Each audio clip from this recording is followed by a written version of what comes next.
Hello student. तो यहाँ पर एक क्वेश्चन आप देख रहे हैं। ये क्वेश्चन क्लास 11th का है।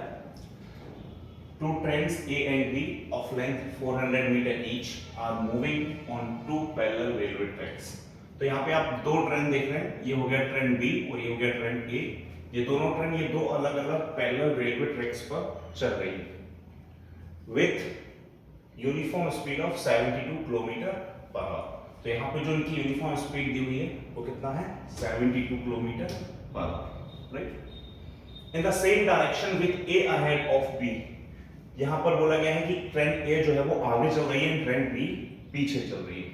The direction of B decides the driver of B decide to overtake A and accelerate by 1 metre per second if after 50 seconds the guard of B just presses past the driver of A, what was the original distance between them? तो यहाँ पे बच्चों ये पूछा गया है कि आपको बताया गया है कि यहाँ पे ट्रेन A जो आगे चल रही है और जो ट्रेन B है जो पीछे चल रही है, तो क्या होगा कि दोनों इनिशियली यूनिफॉर्म स्पीड से चल रही हैं और जो इनकी इनिशियल स्पीड है वो दी हुई है, initial speed 72 kilometre per hour, right. और बताया गया है कि ये दोनों सेम डायरेक्शन में चल रही है, राइट। तो 50 सेकेंड में क्या होता है कि जब जो बी का ड्राइवर है, ये जो बी का ड्राइवर ये डिसाइड करता है कि मैं ए को ओवरटेक करूं, और जब ये ओवरटेक करेगा तो डेफिनेटली अपनी स्पीड को इंक्रीज करेगा, और जब अपनी स्पीड इंक्रीज करेगा, स्पीड इंक्रीज करने के लिए इसको एक्सेलरेशन करना पड़ता है। तो जो एक्सेलरेशन कर रहा है ये 1 मीटर पर सेकेंड स्क्वायर का एक्सेलरेशन करेगा। तो जैसे ही एक्सीलरेट करेगा तो इसकी ट्रेन आगे बढ़ना स्टार्ट करेगी, आगे बढ़ेगी तो 50 सेकेंड में क्या होगा, in time 50 seconds t equals to 50 seconds में इसकी जो ट्रेन है वो इतने आगे पहुंच जाएगी कि जो ड्राइवर है वो इस गार्ड को क्या पास करेगा, झंडी पास करेगा, ठीक है। तो हमको वो पता लगाना है कि वो डिस्टेंस कितना है, जो ओरिजिनल डिस्टेंस पहले इस ट्रेन के बीच में x था वो फाइंड आउट करना है। तो बोला कि what was the original distance between them. आया आपको क्वेश्चन समझ में? तो ये जब ड्राइवर जो है इस पूरी ट्रेन को लेके आगे निकल जाएगा तो तब ये ट्रेन जो है वो पूरी यहाँ पहुंच जाएगी, ठीक है। अभी जो यहाँ पर है वो पूरी ट्रेन यहाँ पहुंच जाएगी यहाँ, और यहाँ पहुंच जाएगा आपका गार्ड ट्रेन बी का, राइट। तो इस कंडीशन में टोटल जो टाइम लग रहा है वो कितना लग रहा है, 50 सेकेंड, राइट। तो हमें पूछा है कि अगर ऐसी पूरी कंडीशन है तो इसके बीच में जो डिस्टेंस x था इनिशियली, ओरिजिनल डिस्टेंस, वो कितना था उन दोनों ट्रेन में, ठीक है। तो हम देखते हैं इनिशियली हमारे पास क्वेश्चन, ये दोनों ट्रेन है 40 मीटर इस ट्रेन की लेंथ है और 400 मीटर इस ट्रेन की, दोनों ट्रेन 400 मीटर लेंथ है। तो जो गार्ड से लेके ट्रेन ए के ड्राइवर तक का जो टोटल डिस्टेंस होगा वो कितना होगा, 400 प्लस अगेन 400 प्लस x। तो जो टोटल डिस्टेंस होगा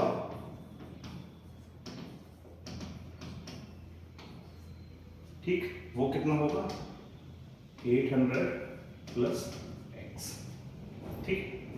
अब हम यूज करेंगे इसमें डिस्टेंस का formula according to equation of motion.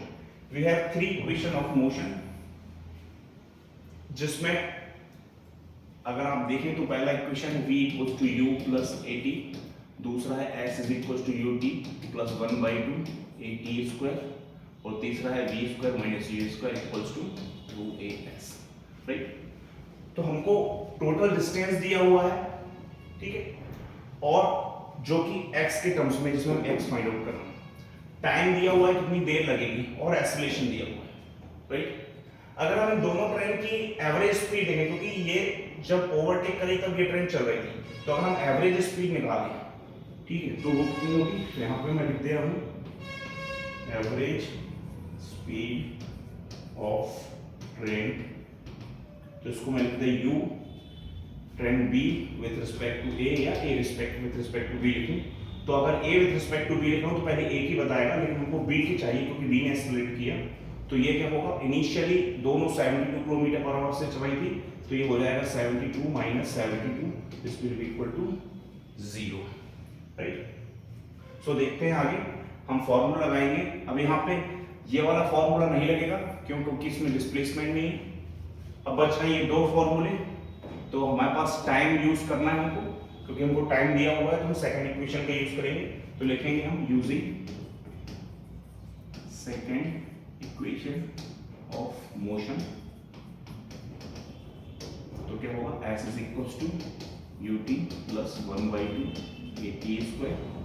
तो यहाँ पे हमारे पास जो डिस्टेंस है वो कितना आ रहा है, 800 प्लस x। तो यहाँ पे हमने लिख दिया 800 प्लस x।